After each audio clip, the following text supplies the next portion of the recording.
Bonjour, bonsoir les amis, j'espère que vous allez bien. Aujourd'hui, on va faire le point sur la bourse. Qu'est-ce qui se passe aujourd'hui? Vous avez les actions qui baissent, les obligations, les matières premières, l'or qui baisse, qui est censé faire une valeur refuge, les crypto-monnaies. Tu mets ton argent en bourse, tu perds de l'argent. Tu laisses ton argent dans un compte bancaire, tu perds de l'argent parce que tu te fais bouffer par l'inflation. En d'autres termes, je vais être un peu vulgaire, tu te fais niquer dans tous les sens. Peut-être que tu es en train de te poser la question, qu'est-ce qu'il faut faire aujourd'hui?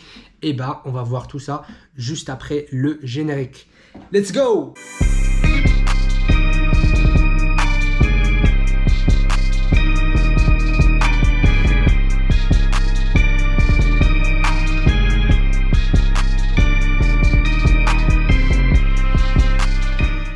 Alors, tout d'abord, il va falloir faire une petite mise en contexte, d'accord?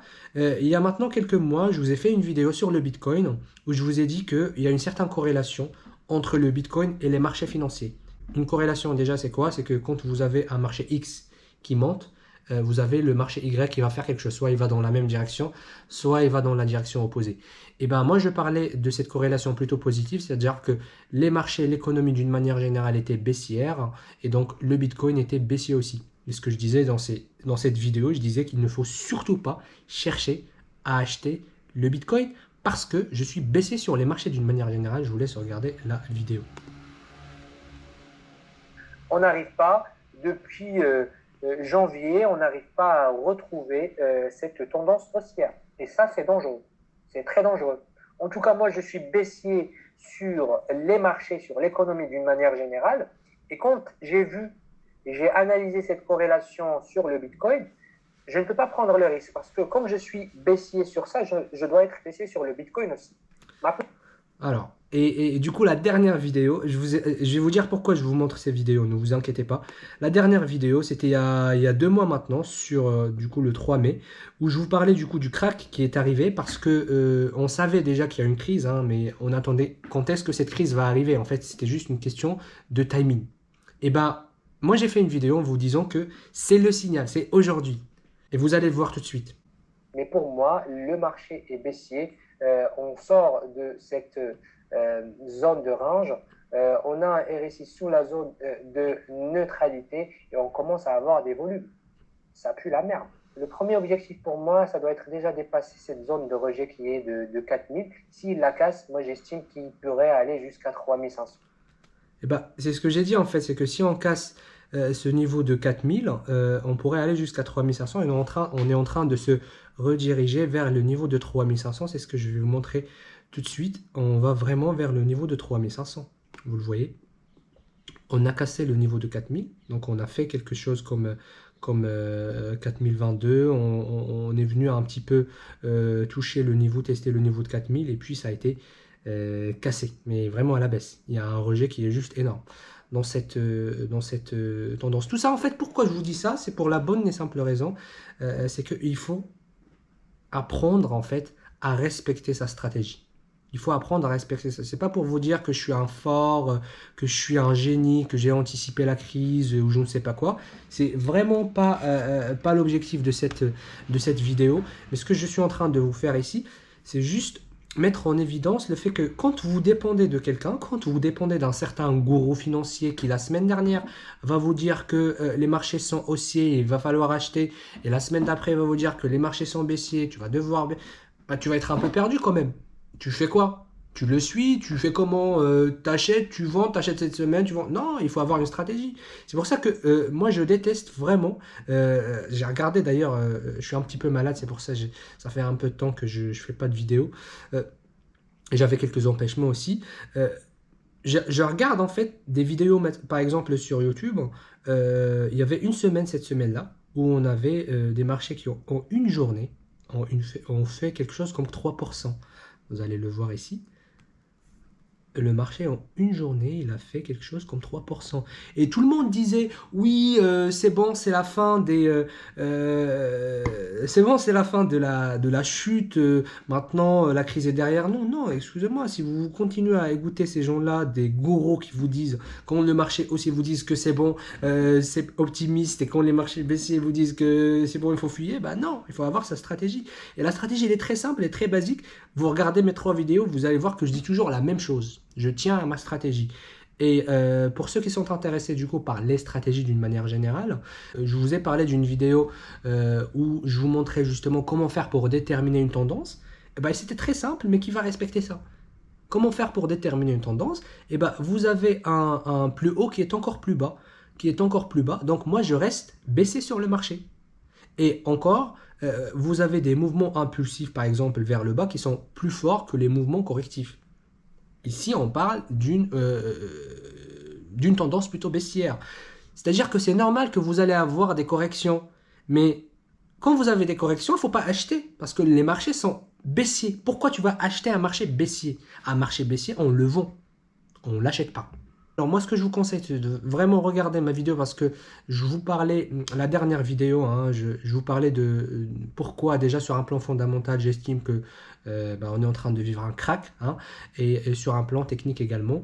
Je vous ai parlé de l'inflation, c'était en avril, il me semble, et c'était à 4,8%. Aujourd'hui, on est monté jusqu'à 5,8%, c'est quasiment 1% de plus, on va vers les 6%. L'inflation, elle est juste énorme. Ça, c'est en France. On va par exemple aux États-Unis, vous allez voir qu'on est à 8,6%. Sur un plan fondamental, on est en crise, les amis. On est en crise. Alors, la question que tu te poses maintenant, c'est, ok, vous avez tous les actifs financiers sont en train de baisser, donc les actions, les obligations, les matières premières, l'or, les crypto-monnaies qui sont en train de baisser. C'est-à-dire que si tu investis ton argent du coup en bourse, tu vas perdre. Et si tu laisses ton argent dans un compte bancaire, tu te fais bouffer par l'inflation. Comme je vous ai montré ici, par exemple en France, on est quasiment à 6%. C'est-à-dire que si tu as 100 000 euros, à la fin de l'année, ces 100 000 euros ne vaudront peut-être que 94 000 euros. C'est-à-dire que tu as perdu en pouvoir d'achat. Hier, avec ton salaire, tu pouvais acheter 1000 baguettes. Aujourd'hui, tu ne pourrais acheter que 994. Voilà, je dis n'importe quoi. Ce qu'il faut savoir, c'est que en période de crise, c'est la période où les milliardaires, millionnaires, les riches deviennent encore plus riches et les pauvres deviennent encore plus pauvres. Pourquoi? Parce que les riches ont cette mentalité d'investissement et qu'ils savent qu'en période de crise, il y a des opportunités. D'accord? Je sais que ça pourrait vous faire, excusez-moi un petit peu, je suis un peu malade, hein, et je vous fais des vidéos. La motivation. Ce que je voulais dire par là, c'est que vous avez des riches qui, après la crise et les crises d'une manière générale, sont encore plus riches. D'accord? Vous avez par exemple cet article qui dit que la fortune des milliardaires a plus augmenté pendant la crise qu'au cours de la dernière décennie. C'est une étude, un rapport qui est fait par Oxfam, hein, je vous invite vraiment à le regarder. Une deuxième étude qui dit qu'en 2 ans de Covid, les milliardaires ont doublé leur fortune. Si je prends aussi l'exemple de Donald Trump qui lui a fait fortune juste après la crise des subprimes, aussi le milliardaire millionnaire, je crois, Kiyosaki, il me semble, celui qui a fait le livre Père riche, Père pauvre, il a fait fortune juste après la crise. Et ce que j'essaie de vous dire par là, c'est que certes, tous les marchés sont en train de baisser aujourd'hui, mais ce qu'il faut savoir, c'est que si tu investis ton argent maintenant, peut-être que ce que tu es en train de prendre comme décision aujourd'hui, tu vas vraiment être reconnaissant à ce que tu as fait dans 15, 20, 30 ans. D'accord? C'est peut-être maintenant où tu es en train de construire ton avenir. Je ne suis pas en train de te dire il faut acheter ou il faut vendre, il faut faire des choses, mais ce que je suis en train de te dire, il faut que tu sois conscient que quand tu investis ton argent et que tu perds, même si tu perds, si tu vois juste l'investissement sur 1 ou 2 ans, forcément tu ne vas pas aimer parce que tu es en train de perdre. D'accord? Mais si tu raisonnes en 10, 15, 20, 30 ans, surtout quand tu es jeune, eh ben, crois-moi que tu vas vraiment avoir cette fierté de dire que j'ai fait les bons choix. D'accord? Et on va voir tout de suite après les 3 approches. Dans la première approche, justement, tu pourrais avoir une moyenne d'achat très intéressante et tu vas la voir juste après et c'est très très intéressant. Donc ce que je veux dire par là, c'est que même si les marchés sont en train de baisser, le fait d'investir son argent en bourse, ce n'est pas en soi une mauvaise décision. D'accord? Si tu raisonnes en long terme, j'entends. Si tu raisonnes en long terme. La preuve, voilà des milliardaires, des millionnaires qui sont encore plus riches après la crise. Alors moi, je raisonne en 3 approches. La première approche, c'est une approche qu'on appelle DCA, Dollar Cost Average. Cette première approche consiste à dire que, quelle que soit la direction du marché, tu continues à investir ton argent. tu mets ton argent, que ce soit le marché soit baissier, haussier, il tourne en rond, il va à droite, à gauche, on s'en fout. Tu achètes le marché, tu continues à acheter. Mais pour ça, il faut avoir une vision plutôt long terme. On parle de 15, 20, 30 ans. Ça, c'est l'approche DCA faite pour monsieur tout le monde. D'accord? Et tu dois être un petit peu jeune, commencer dès maintenant cette approche DCA. Attention, ce n'est pas du conseil d'investissement parce que je ne connais pas votre situation. Je ne peux pas faire du conseil parce que c'est interdit. Je suis en train de mettre en évidence des approches qui peuvent vous servir à quelque chose. La deuxième approche, c'est une approche un peu plus active. C'est une approche qui consiste finalement à acheter un marché haussier et vendre un marché baissier. Quand vous avez un marché, c'est ce que vous allez voir ici, on va reprendre le S&P 500. Le S&P 500 est clairement vendeur, d'accord? Le S&P 500 est clairement vendeur. Vous le voyez ici. Très bien. Et ben, moi, je sais que le S&P 500 est vendeur. J'ai tracé du coup mes zones de support et de résistance. J'ai tout ce qu'il faut.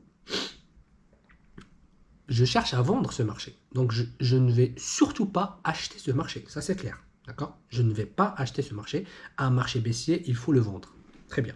Et bien, ce que je vais faire, c'est que je vais chercher à vendre les corrections. À chaque fois que j'ai une correction, je vends. À chaque fois que j'ai une correction, je vends. À chaque fois que j'ai une correction, je vends. Ça, c'est un peu l'approche plutôt swing, qui demande un peu plus de connaissances, mais ce n'est pas des connaissances de ouf non plus. Il faut juste respecter sa stratégie. D'accord?